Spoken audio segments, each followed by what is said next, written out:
Hello दोस्तों लोग दशकों से हमारे यूनिवर्स में इंटेलिजेंट लाइफ को तलाश कर रहे हैं।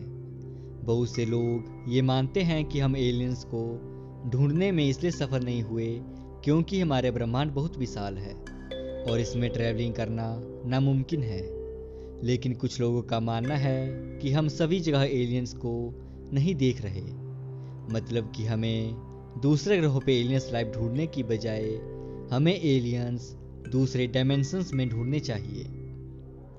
सो दोस्तों, मेरा नाम है शुभम और आपका मेरे यूट्यूब चैनल यूनिक स्पॉट पे वेलकम है।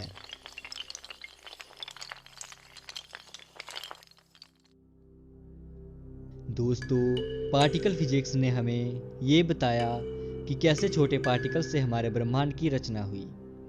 जैसे कि थ्योरी ऑफ एवरीथिंग में भी बताया गया है कि कैसे मैटर और एनर्जी काम करती है, और स्टैंडर्ड मॉडल ऑफ फिजिक्स के अनुसार पार्टिकल बहुत छोटे होते हैं, वो डॉट के आकार से भी बहुत छोटे होते हैं। लेकिन स्टैंडर्ड मॉडल अभी भी थ्योरेटिकल ही है, क्योंकि इस थ्योरी में ऐसा बहुत कुछ है, जैसा कि फोर्स ऑफ ग्रेविटी, जिसे हम अभी तक अच्छे से नहीं जानते।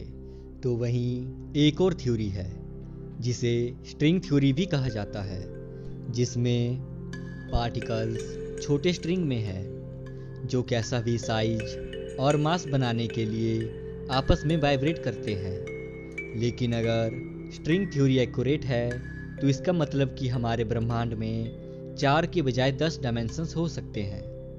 हम सभी लोग 4 डायमेंशंस में रहते हैं, जहाँ पे लंबाई, चौड़ाई, गहराई और समय है।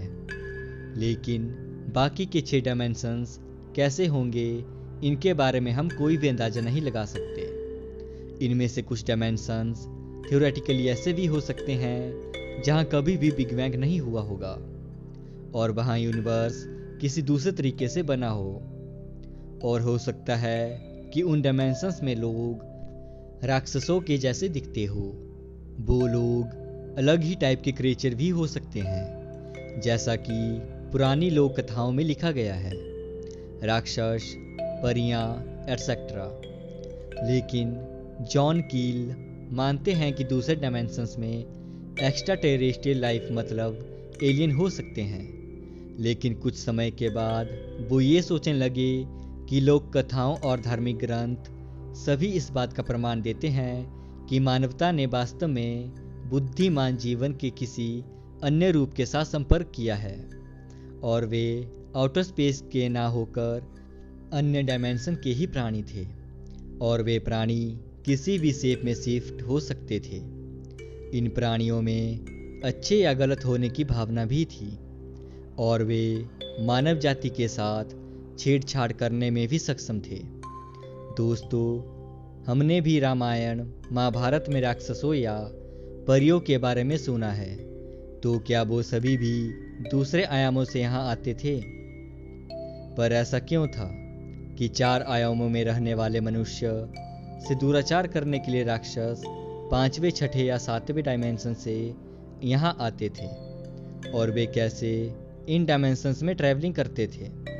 कील के अनुसार वे मैग्नेटिक एनोमलस का उपयोग करके यहाँ आते थे। लेकिन ये रियल में किसी को भी नहीं पता कि वे हमारे 4 डायमेंशन वाले वर्ल्ड में कैसे आ जाते थे।